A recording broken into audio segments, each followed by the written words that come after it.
Hello and welcome back to Dragons and Demons podcast about real motivation. So this is a continuation of my deep dive into exploring what it takes to motivate people to do things, to conquer their goals, defeat their dragons, and also leave those demons behind them. So reviewing from last week, we had on good friend Dan Charlone, and the feedback he gave was incredible, and all the things that came out since then and all the people that reached out.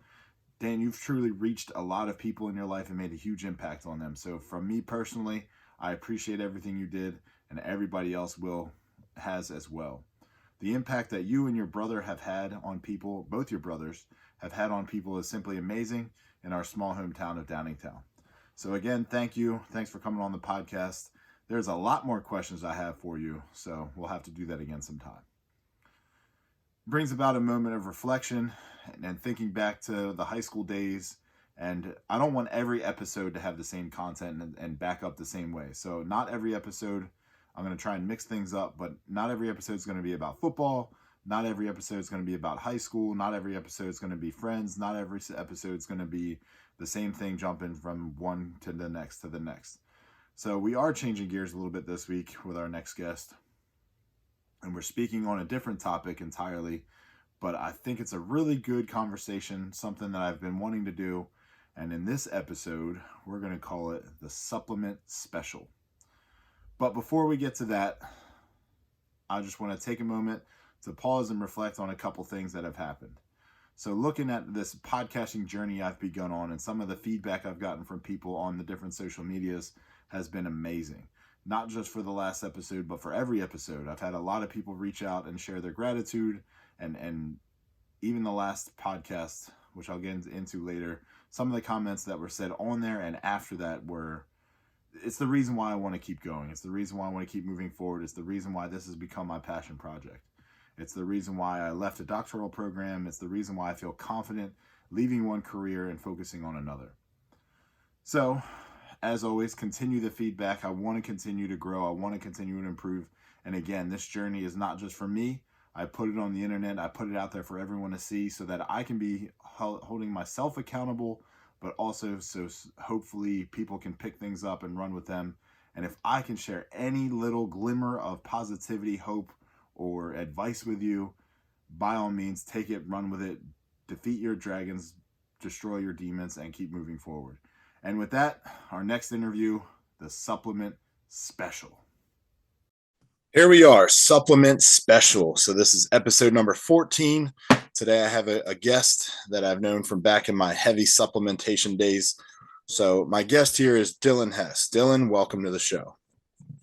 Thanks for having me. So Dylan and I got introduced. We used to work together at a fancy supplementation store. We won't name by name, but it was a very general, a very nutrition-based center of work. So we worked together, and Dylan really had a knack for finding the best supplements to use, the different things to kind of trial and error, the things that we always bounced off one another. So before we dive into those things and start reminiscing about the good old days, tell us a little bit about yourself. All right.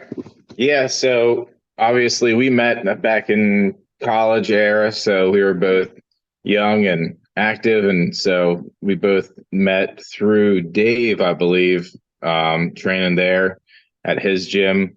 I trained there for like 10 years until I relocated and did some other chain gyms, some better than others. Right. But after college, I studied metals fabrication and welding. So that was a 2-year associate's degree program. Took that and ran with it. I did a lot of millwright, welding, compressed air, equipment and machine installs. And then from there, I left. I got tired of being on the road. So I went to a local, aluminum mill and worked there for 5 years, different positions in maintenance, planning and scheduling and leadership. So from there, I just took a new position with a new company, same type of gig, running a maintenance department for overseeing their equipment. Awesome. So it's been crazy. Time flies. it's hard to believe that that's, over a decade now, and we could use the term decade to describe how long it's been since we saw or did something. Yeah, it's sad how many times I say to high school kids now, back in my day, or back when it was blah blah blah. Like it's kind of depressing, but it is what it is. We're still stronger than a lot of the high school kids I know. So keep Yeah. that in your pocket for later. Um, this is my gym back here, and I train at the school sometimes too. So I mean, we just kind of have that same KPF feel, small, personal, and doing our thing. Yeah, I did I see you the got some weights chain. in the background there. I did the chain gyms, and then yeah, I got to pick up the leg press that I've used for the last whatever 20 years of my life. And then I got the lat pull down off of Dave as well. So I was pretty pumped. Even something as simple as the curl bar that I know, you know, got me started into, what we've done for the last, the majority of our lives. I won't dive in it too much, but Dave is an incredible person. He started that gym from a treadmill and a weight bench in his basement and grew it to an awesome family owned place that, I mean, that was where I spent most of my college years. So again, going back to your story, what kind of got you into training? And yeah, what kind of got you into training? I know you were a huge Dorian Yates fan, and I remember hearing you talk about his back workouts and his back videos, and I was like, who's this guy? So then I started watching him, and I started to get further and further into it too. Yep. Yeah. Blood and guts was like it for me. I love that. And just Dorian's attitude, no BS, like just push as hard as you can. If you think you're pushing as hard as you can, you're not. Your body will tell you when you're pushing that hard. And so, yeah, it was, my mom took me, I think Dave had trained her when he was in Marietta, personal training at somebody else's gym. So she knew him from training with him back in the day and got me hooked up with him. And I started going there after school in the evenings and in the summer. And, it just, I was hooked. It was, resistance at first, something new, something different. It's the summer. I'd rather be out, run around, whatever, than go spend an hour hanging out with Dave. And then Dave wound up being one of my, biggest mentors and a huge, huge part of my life. One of the reasons that I've gotten so far and accomplished so much is just having that persistence and, that no excuse. He always told me, people don't pay for my training, they pay for that chunk of time. It's an investment in yourself. So that's what he always told me when he talked about personal training. So that's what got me into it. And, ultimately then I helped him train a lot of people over the years. And it just, he was an inspiration. And then just that gym that, we had that like brotherhood. It was like the nitty gritty ugly. And, if I probably would have went to a commercial gym, I probably would have never stuck with it. It was just something about that, like, I don't know, just the funk of an old gym, just the clanging and all that, that you don't see at a lot of gyms. I That drew remember me in. when I first started there, we were down the basement for like 2 months. It was a very short time that I was there when we were down the basement. So this was an old basement below a karate studio, I think it first was. It might have been at that time, but Greer's Market was the small like butchered butchered deers in the back half, and then sold subs and New York strip steaks out of the front. So it's like Then there were apartments above. So it was like everything all you needed in one. Like people who lived there didn't need to leave the premises for any reason. Um, yes. man, it was a lot of fun down there, and just you can't, that type of training you can't really replace. I mean, I'm coming from a football team training background, going into this world of bodybuilding, and I wouldn't have traded it for any other experience. So with that, what kind of got you into supplementation and kind of taking your training to a new level? Yeah, same story there, but it was just when I got hooked up working at, the nutrition store, it was just interacting with the people and, whether it was an ailment or wanting to perform better, or just like if I met someone, I got to interact with them a little bit and they had this problem, and it was like, it was problem solving for me. Like they came in, they had something they wanted to accomplish. They had an issue. whatever they wanted to try and work through to be able to, help them find the right fix for them.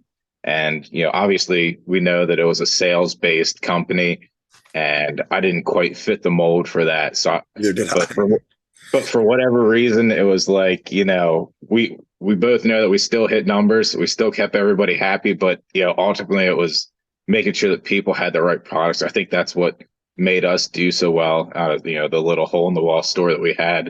It was just And I like think we cared we about the always, people. right. I think we always benefited because we cared about the people, like you said, but all those salespeople, all the gimmicky salespeople that we saw all the time, they would be here for a month, do great, and then they would disappear. They'd either Mm. move up the ranks and be selfish and go not worry about a community anymore, or they get fired for stealing something out the back or whatever. Like it was us down to earth people seem to stick there the longest. So let's reminisce. Let's talk about some supplements from back in the day. So, I mean, the categories I put down were pre workouts, proteins, and other, but I'm sure we could dive in much deeper. So, let's start on pre workouts. What do we miss the most? Oh, pre-workouts. And it's funny because it's going to be on my list for something that I still use or my favorites today. But the original NO Explode was probably like the first pre-workout. It might have been the first like pre-workout, like when pre-workouts were first hitting the market and how like, And like popularity exploded for pre workout. oh my gosh, Everybody wanted that. it was like so salty, like gritty. I can remember like how bad Muscle Milk was back in the day. I mean, it was like sand in a in a shaker, and we've come a long way. But I would say like back in the day, like that is like what kicked it off. So like that, the original NO Explode with like the red bottle and the silver sparkly label, and it was just like, Did you ever yeah, have NO shotgun? NO Shotgun. I remember The you silver lid and you. it came with a DVD, like a training DVD. Oh, I don't remember This the is like the DVD. original, and I remember my brother bought it when I was in high school. So this is a couple years even before I graduated high school. My brother bought it, and we had these tiny little shaker cups that were just a pop top, and you would shake that, and the lid would explode off, and it was Yes. so gross that like you would put like 4 ounces of water in there, shake it, lid would blow off, you would chug it, gag because it tasted so bad, and then you would have the best workout ever. That must have been the shotgun was like the it's help you get it down. Right? Oh man, The that's popping bottles. Yeah, they don't do that anymore. We got to like find out what used to be in them that they stopped using because they don't pop like they used to. That's for sure. I'm sure it's not anything good for you. Yeah, there's a lot of stuff that would be in this like reminiscent of uh Prime, like whatever was in that. That was like, oh my gosh, best sleep, best recovery. It's illegal or whatever, probably for a reason, but it was USP Labs Prime. They Yeah, that also was the had one. in pre-workout world they had that ultimate orange.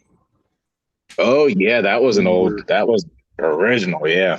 That was a little older, but that was one that was like that thing might have had 700 milligrams of caffeine. Like you would take it, do a set, and then you'd be like, "All right, I need to sit down for 5 minutes because if I stand up, I'm falling right back down." Like you need to kind Yep. of clear some space and clear your head a little before that happened. I feel like we had a rise and a fall with like the caffeine. I feel like it got back under control for a while, and it was like you could buy something with like 100 or 150 milligrams, which is where I like to be. And now it's like they're getting back up to like 350 per like scoop, and then they want you taking 2 scoops to get the full dose. Because I for think me, all it's the the pump other products in the stuff. Like I'm not a big stim guy. I did, you know, we were buying way too much internet stuff. Like I my heart palpitations and stuff like I don't need that anymore. It's I'm the done with that. it was like there was the caffeine lowered, but all the other fancy ingredients they were trying out raised. And then after they started to eliminate some of that, the caffeine came back up. Before we move any further, let's just put this out there. So supplements in the supplement industry and at stores like that, they are not FDA regulated. So Mhm. they are legal and allowed to be on the shelves until someone proves that they cannot be. So something like Jack 3D with the 1,3-dimethyl, it Mhm. has this scientific thing in there. No one knew what it was, but it gave you these tiny, tiny little scoops, like 5 milligrams, and you would take it and it would be amazing, best workouts ever. And then a couple months later, they took it off the shelves and we're like, why? And they're like, well, it, if you break it down, it's pretty close to methamphetamine. So we want to take that off the market. And it was like, well, that stuff was awesome. So Yep. the FDA comes in and they find all the things that work, and then they also find that they don't work for you in a healthy way, and then they take them off the shelf. So, and people would just come in and look in the glass cases for what was illegal, and it's like, no, we're not going to sell things here that are illegal. They are high theft items, so don't Yeah. consider that. So Jack 3D, that was another good one, and they had some terrible flavors in that one little like pharmaceutical looking label. Yep. What other? Yeah, that was definitely the branding of theirs was definitely like we're alluding to what we're doing with these products. And it wasn't ever a level scoop. You never just had one level scoop. It was 3 scoops and they were heaping. I So pulled it a was scoop earlier out of my pre-workout, and I showed my wife. I said, "Here's 1 scoop," and she's like, "No, that's 2." I was like, "I only scooped it once." She was like, "There's another one on top. It's a mountain." I was like, "Yeah, well."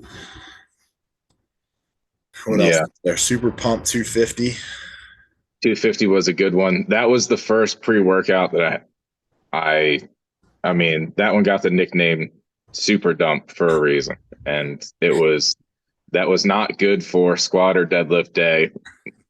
No, It you was good don't that do there was that. a bathroom at KPF. Now, whatever happened in that bathroom, it needs to be forgiven for all of our sins, because it was not a fortunate place to be. But Yeah. super dump. And then there was the other ones that popped in my head. 1MR, 1 more rep. What MR? Yep. Was that I'm trying to think brands. Are the brands still like MRI? Like I always thought they were a pretty solid company and they had and was it the NO2? They did a lot of the pills and they had like the black and a couple different versions of that. And that was like when they were still using arginine was like the big, NO2 product. So that was one that was pretty good. It was awful. 9 or 10 like horse pills to like you're trying to go work out and you have to swallow a cup worth of horse pills to go do your workout. The other was it from Muscle Tech they had Nano X9. That was another one that I remember just being huge freaking pills and you had to like take 10 of them. So Also Plasma Jet, but that stuff was amazing. Plasma Jet was probably the original Plasma Jet because they brought it back out a couple different times and it was just whatever was in that first one, man, that was the stuff. That was crazy. Like the blood flow, the pump on that was unreal. And like when they talked about like 4 hour pumps, like it was 4 hours of pump. Long lasting. What was the one that was made by Gaspari that like it was only out for a short amount of time? I loved it. That might have been my favorite one. And I never got it at our store. I always got it at Josh's store and other places because we had to like find it. Gaspari Nutrition. Yeah, that was another one in blister packs, right? No, this was a powder. Gaspari did the I think they did the Plasma Jet. Yeah. That's gonna frustrate me.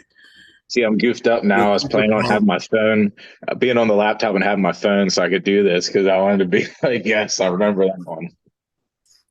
Whatever, I'll bring it back in another episode. Was it Gaspari? I don't even know anymore. Yeah. Anyway, what other pre-workouts are we missing? I mean, I was all, oh, yeah, well, you brought up 1 more rep, MRI. When they brought out, it was like Image Sports, it was like their sister one, and they were like the first company that started putting glycerol in their pre-workouts.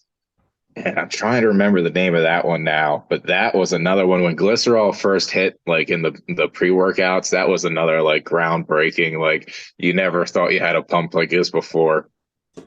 And I mean, I used to buy glycerin raw, and I would scoop it into my pre-workout, and I did that like 6 7 months ago, and it just wasn't the same. I don't know what's changed. Yeah, I don't know what was different about because like they had that one that Image Sports had. It was a tiny scoop too. It was only like three of these little scoops, and like the clinical or whatever serving size on glycerol is like this. So whatever they were using for their glycerol was like way better for sure. All right, I guess we can shift over to protein powders. So that we've had a run on interesting protein powders. I think the most popular one at the time was Nitrotech. And they had this Okay, good. about if you took it for 6 weeks, 3 times a day, you'd gain 27 pounds. And it was on every label, it was on every container. And it was like, you know what? I might try this one day. Well, one day I did. I bought strawberry milkshake and some other god awful flavor. After like 5 shakes, I was like gagging and was like, I will never drink this crap again. So obviously, I picked the worst possible flavor. But what other proteins? Did you ever try Nitrotech, that protein? I did. I think I had that one and whatever their weight gainer was. Not that I needed it back then, but I think it was one of those where somebody had it or they gave it to me or whatever, and I tried it. But yeah, Muscle Tech always was the one that, they poured all their money into advertising for sure. They brainwashed all the teenagers they could into thinking that they could gain 20 pounds in 6 weeks. Not me. Yeah, At least I started to try. all the before and after, like on and off season, like bodybuilder pictures and stuff like that. Photoshop became huge too, coincidentally. Yeah. um, there was also like the kids are spoiled now, man. The protein flavors that are out there now and the mixability is amazing now. I mean, I Yep. remember drinking some proteins that it was like you got to drink it as fast as you can so you get rid of that so that settlement at the bottom doesn't hit you at the end. And some of the flavors were just and hold your breath because it's going to go down hard and gross. And there was a Yeah. couple that were like had so many dyed colors in them. Like I remember there's one of our store brand that was a vanilla and a chocolate. And the vanilla would actually change your bowel movements. The vanilla would make it come out white, and the chocolate would make it come out like jet black. And I was like, I don't know what's wrong with me. And I told Dave, and Dave was like, "Chill, it's this. This is why. This is what's happening." I was like ghost white, paper white. It was the most terrifying time of my life. Yeah, I wasn't springing for the vanilla back then, so I didn't have to live through that. But the chalkiness and grittiness, I just remember like after a workout, like it was just forcing it down, like 100%. Like I have no interest other than the fact that I want to recover from my workout. That was it. I mean, the popular one at the time was probably that Nitrotech or Muscle Milk. Muscle Milk was extremely popular. Everybody wanted that. Everybody wanted that, but the calorie content and the nutrition facts on it were god awful, and it still didn't even taste that great. So I don't know what the fixation was on that. Nope. The Gasparis were pretty good back in the day. I'm sure they still make good stuff, but that was one that I remember getting every once in a while. I've always been terrible with protein powders. Like if if uh if I get one, it's probably on. Like if I'm going to buy one, other than like, the what was the store brand? The Bollock.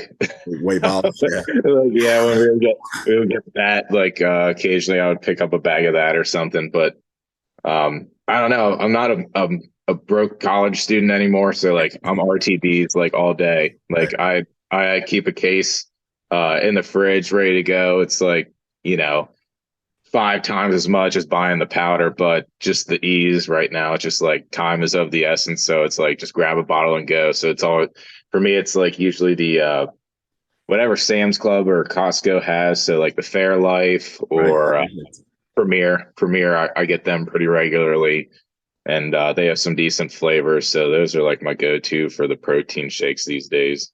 Yeah. And I remember one that David was real big on was Up Your Mass Oh yeah, by yep, MHP. yep, That's pretty good. It was a weight gainer, but it was like a middle of the road weight gainer. It wasn't one of these that was like 2,800 calories. It was like 1,300. It was like perfect for someone who's in the middle and just trying to get a good workout in. So that one was a good one.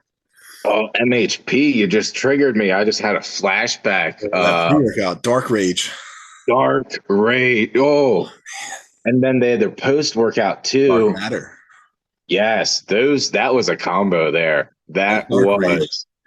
The first time I had it, I had Fruit Punch, and it was thick, like super Oh, thick. Like yep, it looked like, and I swear it tasted like blood. Like it was yep, so thick, it was blood red, but it was amazing. And that was another one that tasted so bad that it actually amplified the pre-workout experience. Like some yep. people are taking smelling salts now. We just drank terrible, disgusting tasting things. Oh, absolutely. Yeah, and the dark matter was thick too. Like that was like it was like a oh man.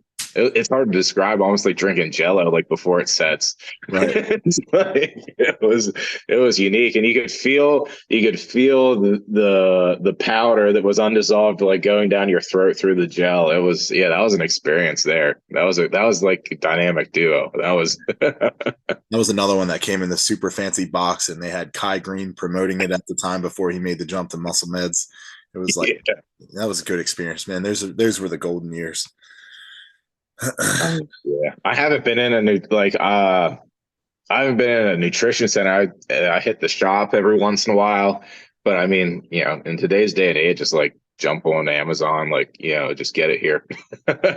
Do I have time to stop at the store after work or go out of my way to go get something? It's like boop on your phone on the way home.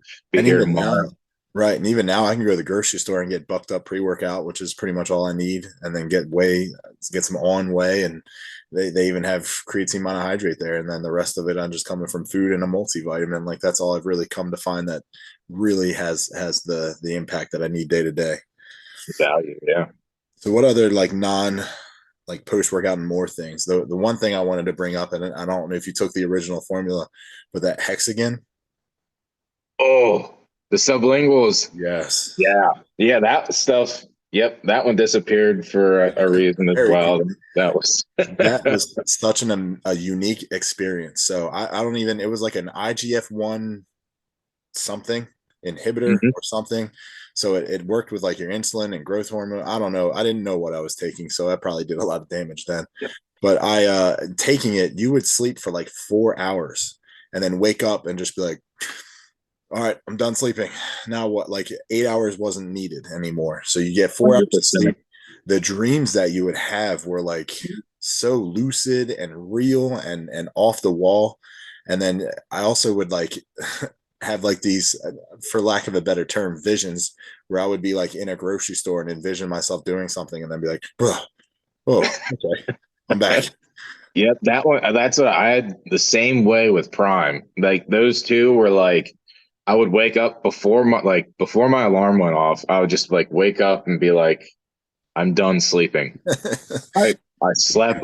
I'm rested, and now it's time to start the day. Like Right. you couldn't even force yourself to like lay there or roll over. It was just like, yeah, it was literally like a switch. You're awake, and the dreams were like you woke up and you questioned like if you slept, when you slept, did that really happen? Was that yesterday? Did you live through that? Right. Call people, be like, did that happen? No, What are no. you Oh, talking wow, about? Oh, okay. wow. Okay. And then like 6 months later, they came out, new formula coming out, and it came out and it was like nothing. It tasted different. The sublinguals were different, different results. It was disappointing. What else came out? That ARIMA test was that their test version on that side for muscle meds. I never really tried that. Okay, yeah, I think I had both of them, but the hexagon was definitely the winner out of those two for sure. And then there was always P6, which was famous Cellucor, and that was like the most expensive thing in the world. So every now and then promos would come out and freebies would get passed out, and we would all just hoard them and Oh my gosh. Yeah, you were not buying a $130 test booster in college. You definitely weren't. And $130 then was probably like what $200 now. for So sure. think about that going into the store and trying to pick up a test booster for $200. It's like wouldn't think about it. What other things were out then? Yeah, Cellucor when they came on, they were promo crazy and the Marketing was great. promotional payouts, and it was just like push it hard and we'll pay you for it. Did you, when we moved the Park City store from one location in the mall to the other, did you work that overnight shift? No, I wasn't part of that. Nope. We had someone from corporate come out and bring us like the original formula, never hit the shelves because they were testing it. They brought out a bunch of the super HD, their fat burner. Oh, okay, yeah. They were giving out like pilot examples, like no, like we're not sure about this, not sure about this, but we're gonna Was let you the try it. Super HD the Super HD was that their thermogenic, or was that like a because I have this. So an unopened. Nah, D4. It wasn't D4. It was something else. Now D4 was a good thermogenic, and that was actually a good one. But this other one was supposed to go along with it, and you put the two together. But Oh, they gave us like what was some. the It was like neon green, silver, okay? but it was green. What was the purple one? Purple one was their post workout, and that was like a cellulose like mixture for post workout, I believe. I thought they had like a purple like antioxidant one or something Yeah, like yeah, yeah. that. That one actually was a decent product. The D4 I never got into, hence the unopened bottle that probably, let's see, It's like expired in expired. expired in 2013. It just had to. So Uh, that super HD stuff, they gave it to everybody. And I at the time was taking ephedrine and caffeine. So I was like, I'm good. I got plenty in yeah, my system. And everybody else at like 11:30 had this wild crash where they were all like borderline hallucinating. They were like stuttering and speaking gibberish. And I'm the only one still going, like, you guys can all leave. I recommend you all leave. And me and like one other person stayed and finished the job because whatever they gave them, they reformulated it and got it right. But that messed them up a little bit. oh my gosh. Yeah. Yeah. It was like it's the supplement market, like you said, it's interesting. It is kind of just especially back then, I feel like it was wild, wild west sometimes, even before what came before us, even like the pro hormones and stuff like that were probably even worse than what was around when we were first starting to get into supplementation and stuff. I jumped on, I looked it up. Vane was the one that I was thinking of from Image Sports. Okay. It was Vane and then Alarm were theirs. Okay. I do. They ring a bell. I don't know that I ever took them. But around that same time is when the Chris Bell documentary, Bigger, Faster, Stronger, came out. Oh, yep. And he actually went in there and during a part of the documentary created a thermogenic, hired some non-domestic workers to come out and put them together and then sell them. And he created like an ad of him before and after, but really like the after shot was him before and the before shot was him after. So like he kind of did everything in reverse. He went and got tanned and shaved, and they did a bunch of Photoshop and got him kind of cleaned up to take the best picture possible. And he just showed all the flaws in that industry. So, Yeah. and then as kids and trying to chase the biggest numbers and look the biggest, we were always like, how close can I get to doing steroids without doing steroids? Exactly. At what point can I be like, I'm taking the closest thing that is still safe and I can buy it off the shelves? And that's why everyone was always looking into those plastic display boxes that were high theft items. And that was even when pro hormones started to become big and kids in college football were starting to take those and like having worse side effects than anything we had ever Yep. experienced. So Come to find out that it was actually probably worse than the if you actually went to the doctor or somebody and could actually get a prescription for testosterone, you're way better off than all the stuff that we were trying to, and the you know, effects of get those growth pulled hormones up. were usually 100 times worse. And now they have peptides, and now they have SARMs. I don't know anything about SARMs. I've followed them, and there's some, and it's interesting because I think some of them have potential if they were to get like picked back up by the pharmaceuticals again, and they're just ones that didn't quite make the cut. Maybe they were being pursued for one cure or whatever for a certain ailment, and they kind of just happen to find out like, hey, this also prevents muscle wasting, so therefore somebody who doesn't really have an issue with muscle wasting, it would help them grow more muscle.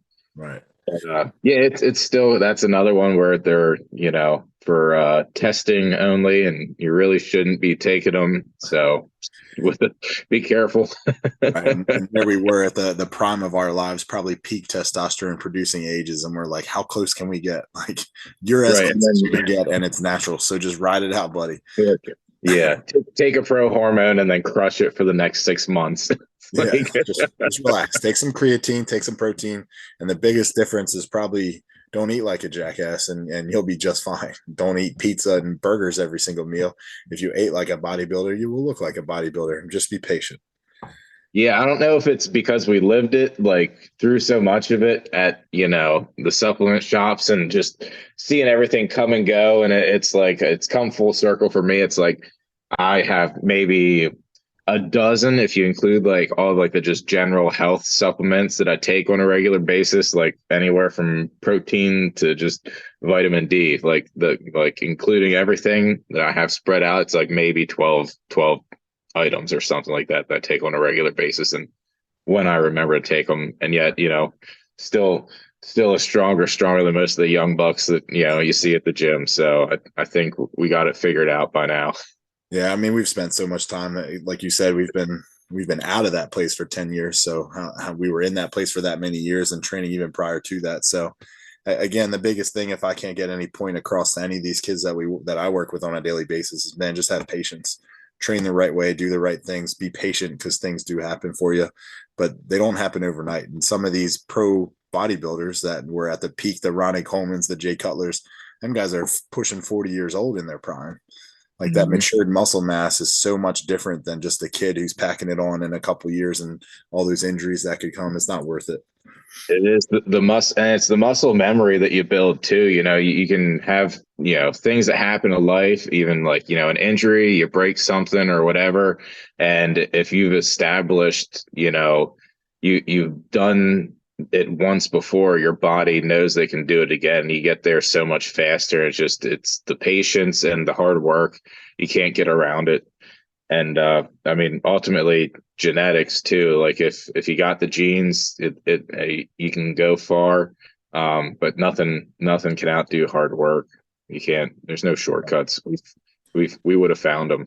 Yeah, yeah, we looked everywhere. Trust us. If anybody would have found it, would have been, the KPF crew, or the back Right. at GNC in the day. It's just that was, we would have figured it out. There's no secret sauce other than the sauce, and there's no need, especially, 20,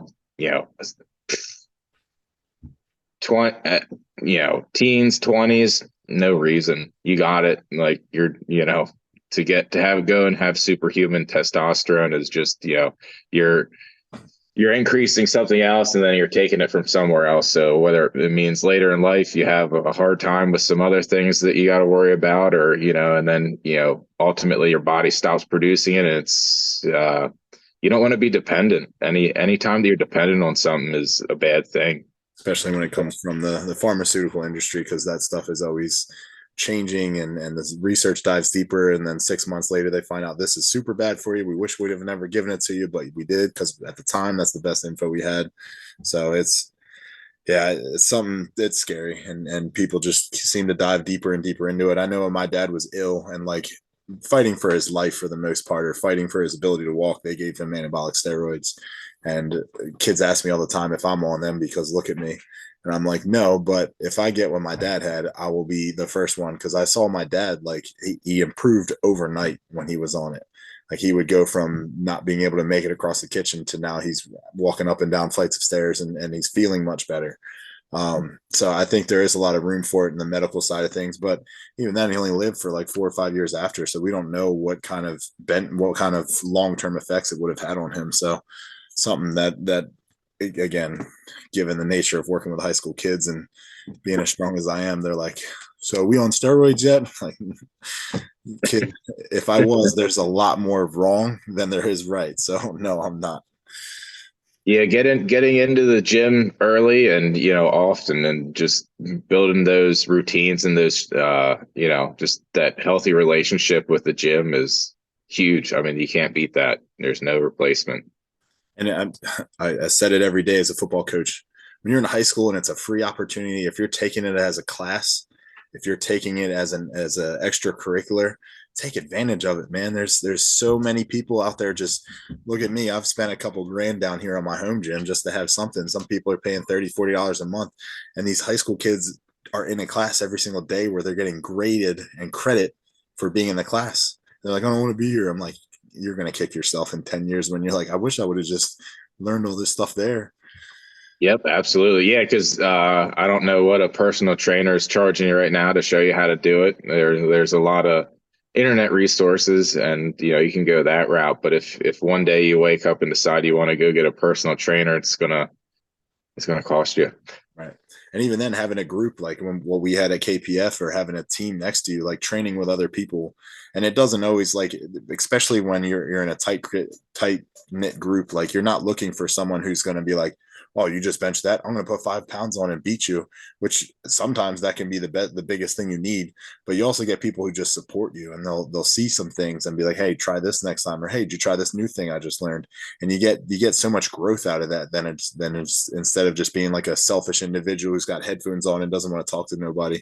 And I'm speaking that as someone who works out at home, but I'm all over the internet watching other people work out and trying to gather advice. So you can't miss that opportunity to work out with a team, a class, or just a group of people that are common interest.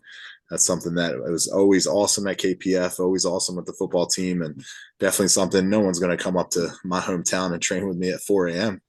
But if they were, they'd get some of the best workouts I could give them. So, Yep. Yeah, I mean, the early bird thing is like nothing beats it.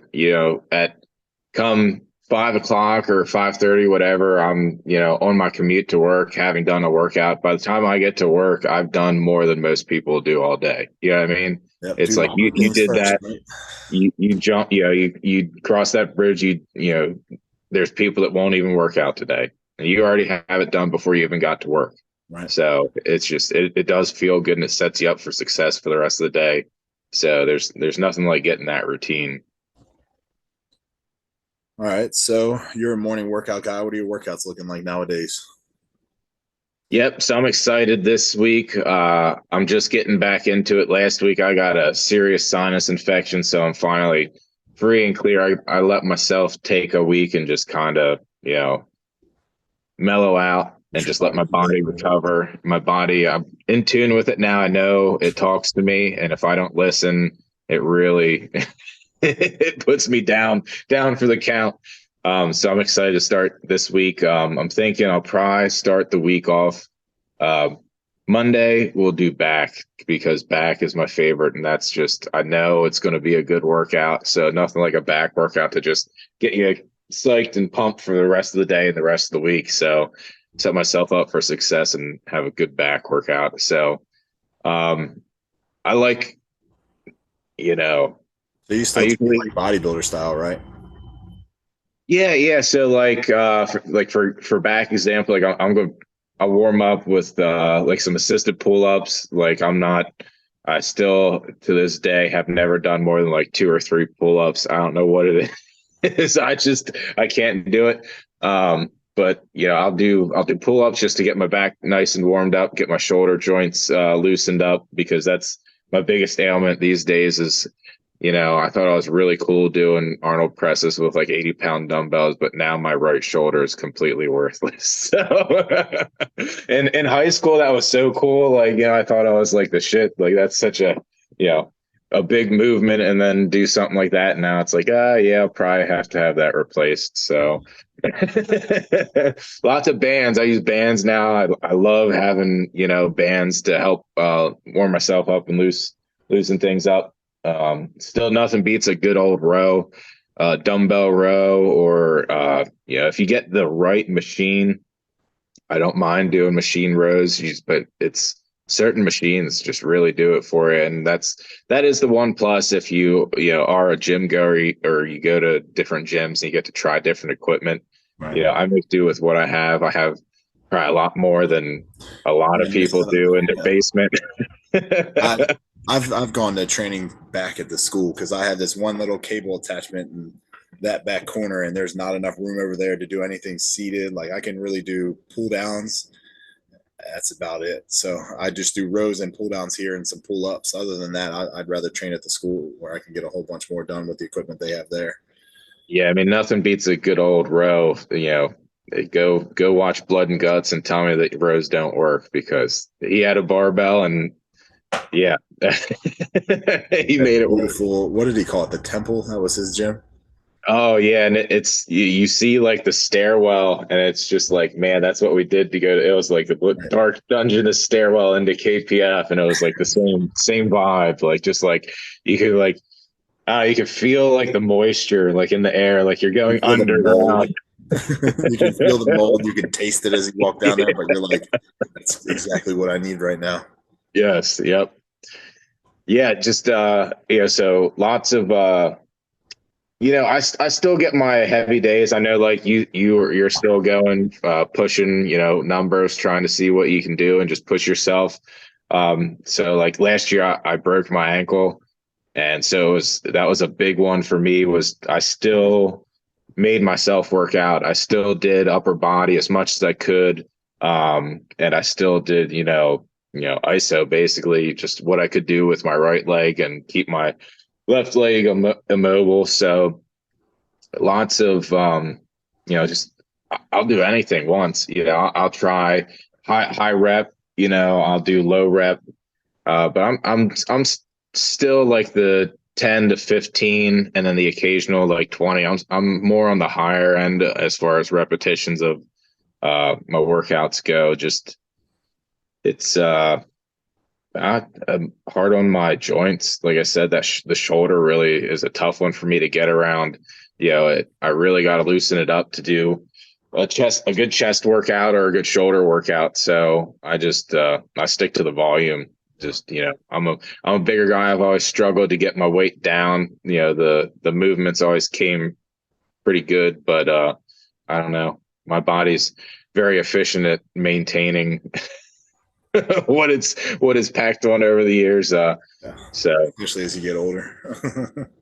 yep, yeah, no, it's never too late, and it's very cyclical for me. I can go strict and I can get myself into a good spot, and maybe life smacks you down, but you always get back up. That's the one thing you can't stay down. You always got to get back up.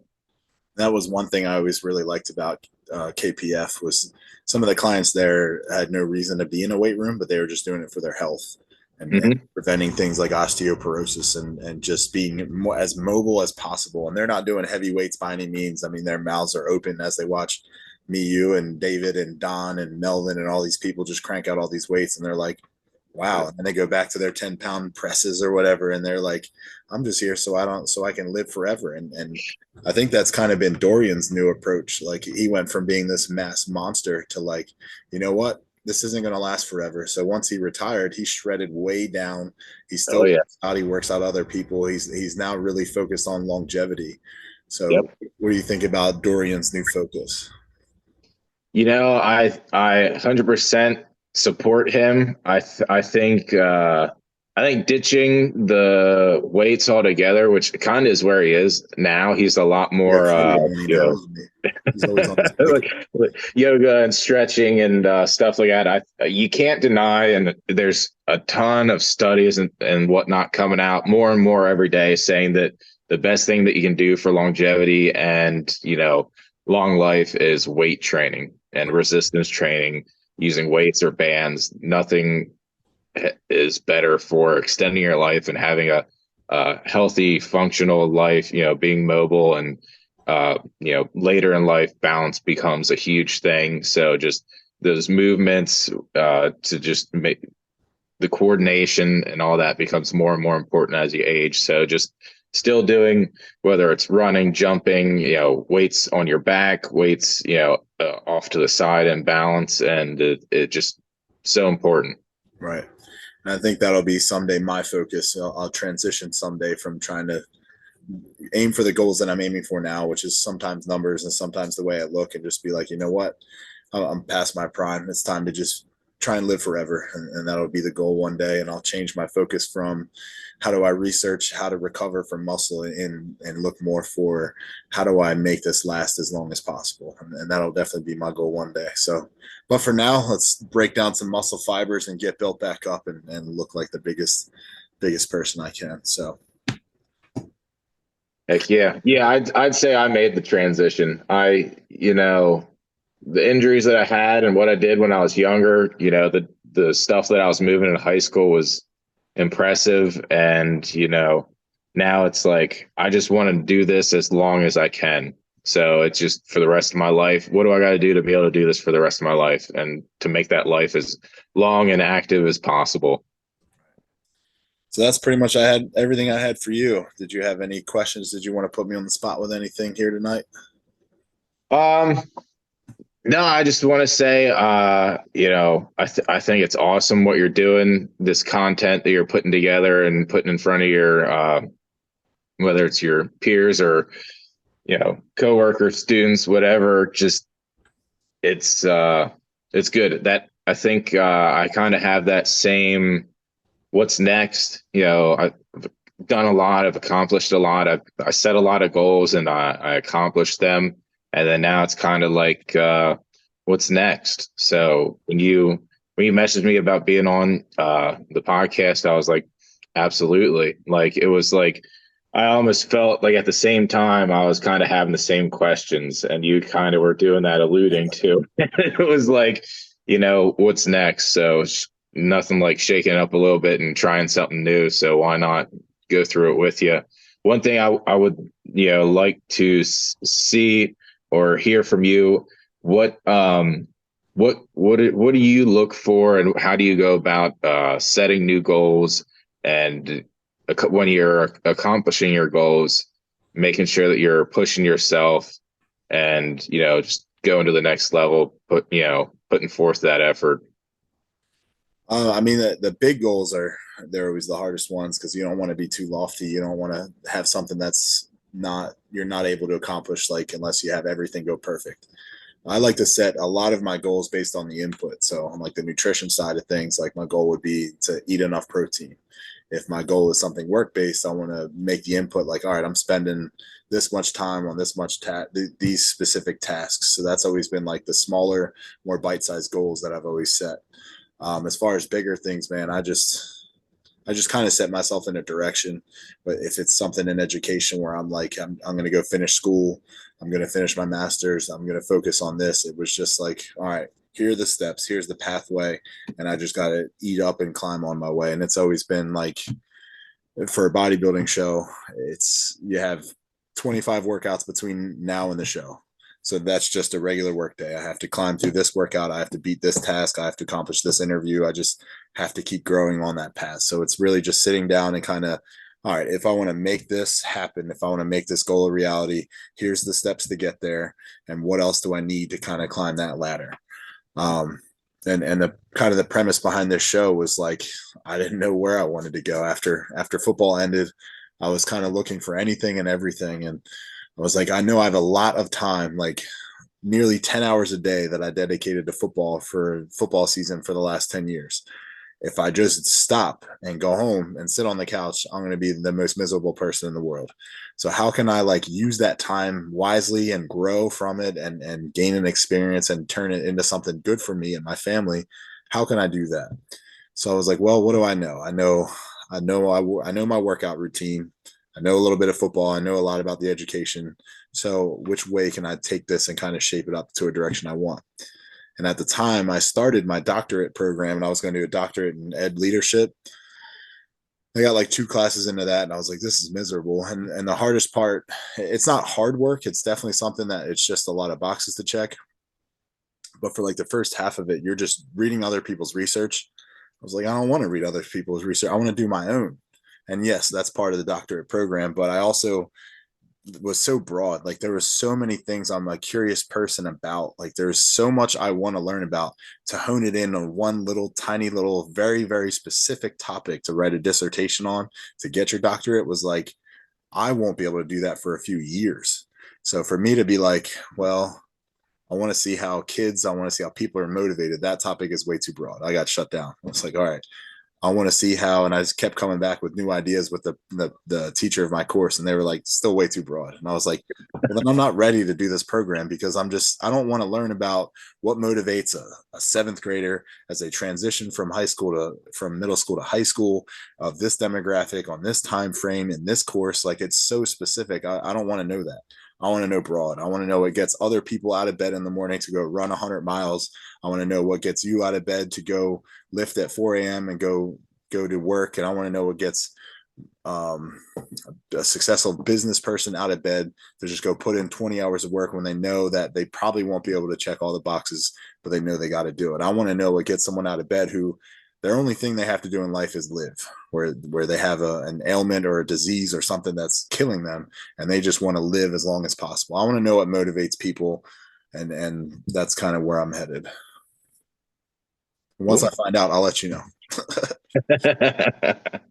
No, I think goals are important. So I wanted to make sure that we got that out there, that, what you put into your goals, and just, nothing, nothing prevents you from going further in life than not having a goal. There's a lot of people that kind of just, meander through life, and it's Right. just like, today's another day, tomorrow's another day, versus like, you know, I have a goal. I want to accomplish XYZ by this time frame, and that's what I'm working towards. Right. And so it's goals are important. So I think if there's something that the younger generation need or could use some guidance on, it would be like, have goals and aspirations, and then think about what you want to do with your life, and then, have that purpose and that desire, and then pursue it, and then follow through on it, and Right. just push yourself every day, even if it's just an inch closer, and it's, a 50-mile journey. An inch every day will get you there. Right. 3 yards in a cloud of dust is the football adage. That's all you need on each play. 3 yards in a cloud of dust. And Yeah. we've both been down that road where we didn't know what to do. I mean, I went through like 3 different majors before I declared to become a teacher. And we asked kids, like, what do you want to be when you grow up, at like ninth grade? And they're like, I have no idea. There is no answer yet. Like, no one knows what they want to be when they grow up. When they graduate from high school, people don't know. When I graduated from college, I barely knew what I wanted to do. But I had a degree, I had a pathway, I had something I needed to accomplish. I've just started on the journey, and now I'm where I'm at, and I'm very happy with it. So for all those kids out there who don't know what you want to be when you grow up, that's quite all right. Just start heading down a path and see if it's for you or not. It's okay. I don't know what I want to do when I grow up. Yeah, me neither. Am I grown up yet? I don't know. I'm not done. We just talked about 10 years ago in our college years, so I think we're getting to being grown up now. I guess so. I guess I have to live with it now. Yeah. All right, man. Well, it was great having you on. I really appreciate it. I'm glad we could reminisce a little about KPF and some supplements, and the that store that was based on nutrition generally, and it was centered around nutrition. So Yeah, good times, good times. Lots of memories. Got to meet and help a lot of people over the years, so that was huge. And like you said, that was kind of, I think, why we were different, and one of the why we got along and bonded through KPF, and the center was just helping people. And it's clear that that's what you're here to do, is you're putting this information out there. You're picking people's brains because you want to help somebody else, and that's awesome. all So right. can't beat that. Thanks again, man. And I've been telling everybody this is just the beginning for me on this. So if I end up making another lap around, I'll definitely have to have you on again. Heck yeah, we can do a 2.0, no problem. There you go. All right, man. I'll talk to you later. Take care. Well, there we have it. A great episode discussing the old school supplements. Now, I know there was kind of an era in the 90s that really kicked off this whole supplement craze out in Utah when the FDA decided to deregulate some of these things. And I know a lot of those things have changed. The formulas have changed. New technology has come out. New formulas have come out. New research has come out. So things change so much. But in that time frame, from the time I worked at that store that me and Dylan worked at, from 2007 ish is when I started to get on the scene, really until about 2013 when formulas really started to change and I kind of got out of the game and back in it now, doing some of the research that I used to do, and going back to old supplements has really been a lot of fun to try out new things, a lot of fun to see how things work. And now that I've begun to lose a little bit of weight, I can actually see the broader impact of how things work. So before, when I was in college and I was in great shape and I was bodybuilding, some of those things that we talk about, the pump, that's when you work out, your muscle fibers tear down, the blood pumps into your system to try and help that recovery, bring nutrients in, but it also inflates and puts blood in your muscle tissue. And it swells you up in what they call the pump. If you've never seen Pumping Iron with Arnold Schwarzenegger, I would highly recommend it. But the pump is something that is so amazing. It's something that guys who work out for that, people who work out for that, it's something that you will always chase. So even in my powerlifting days, I think one of the reasons why I was pretty successful in that and reduced a lot of my injuries is because I was doing powerlifting workouts but still looking for a pump. And when I was 322 pounds, I couldn't feel and see the same pump that I did when I was 200. And now I'm starting to get back to it where my vascularity is starting to come in, my muscles are starting to fill out, and you can see a noticeable difference. Some people measure, some people just take a look in the mirror. You can feel and see a difference from pre-workout to post-workout, and supplements do have a little bit of a reflection in that as well. So if you're on the fence, if you're one of my high school kid listeners, I am always free and open and willing to talk advice. I can't tell you the number of students that come up to me and ask me about different pre-workouts, ask me about creatine, and some even ask me about the dark side of steroids and things like that. I will be 100% honest with you, and just because this is what I believe, this is what I've always been taught, this is what I've always followed. And when it comes to high school kids, I think there's a lot of things they can do that kind of get a bad rep. Pre-workouts and creatine and protein, within reason, there's a lot of those things that can be done. But there's a lot of things that get a lot of confusion taught around them. And let me address steroids, because I know we did it in the episode and I want to do it again. Steroids are a synthetic hormone that your body already creates. So as a 17, 18, 19, 20, 23, 25-year-old, if you're in that age range, you are at peak testosterone production. Your body is performing at a level that some of the old men that take steroids, they can't even get to, because you are just at the peak. And that's why you see a large growth spurt around that age. And that's why you see some of these kids hit the weight room and they pack on 20 pounds of muscle. And some of the accusations around there, some kids just hit it at the right time, they eat the right way, and they get the accusation, like I did in high school, that they were all on steroids. Not always the case. And it goes a lot deeper than that. But any high school kid who thinks it's a good idea, and I know this is hard to hear, you have got to look at the future. The impact that steroids can have on you, the reproductive issues. You may not ever be able to have kids. You might have something happen to your body that is irreversible. And you see a lot of people with the gynecomastia and some of these other effects that are just irreversible without surgery or ever. I mean, some of the reproductive things, and that was the thing I always got growing up was, are you on steroids? No, I'm just a strong bencher. I'm built for bench. I got short arms, big chest. I'm built for bench, and I work very hard at it, and I eat a lot. And I was always afraid of steroids for multiple reasons. One, I'm terrified of needles. Two, I wanted to have kids. That was a big priority in my life. I wanted to have kids.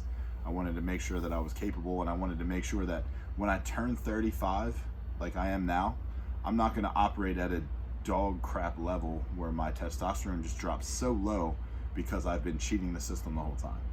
So I wanted to wait, and I have waited, and I will wait as long as it takes till I really feel that nosedive before I even consider that to be a possibility.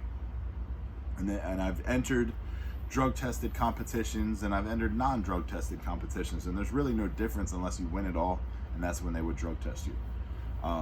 I can tell you from experience, my dad, who had multiple sclerosis and could not walk, and they ran through every treatment that they could consider, and the one thing that was probably the most effective for him when he was at his sickest, they prescribed him and put him on an IV bag of anabolic steroids, and it worked phenomenal for him. But again, different scenarios. He was at a point where they were worried about longevity and trying to keep him alive as long as possible and keeping his quality of life as up as possible. So they weren't really considering, is he going to be able to have kids? Is he going to have all these other adverse effects? They were just like, let's just get him upright, let's get him moving again, and let's see how this goes. And it didn't work forever. It worked for a short time. And then they had a whole list of other treatments. They tried chemotherapy. They tried a bunch of different things, and eventually nothing really worked for him. So would I ever do steroids? Probably not, just because I've made it this far without it. But if I were to consider, I'm probably going to wait till I'm 50 plus years old and the doctors tell me that it's time. Like, doctors do prescribe it in the right... This is a lot of bullshit that I don't really want to talk about.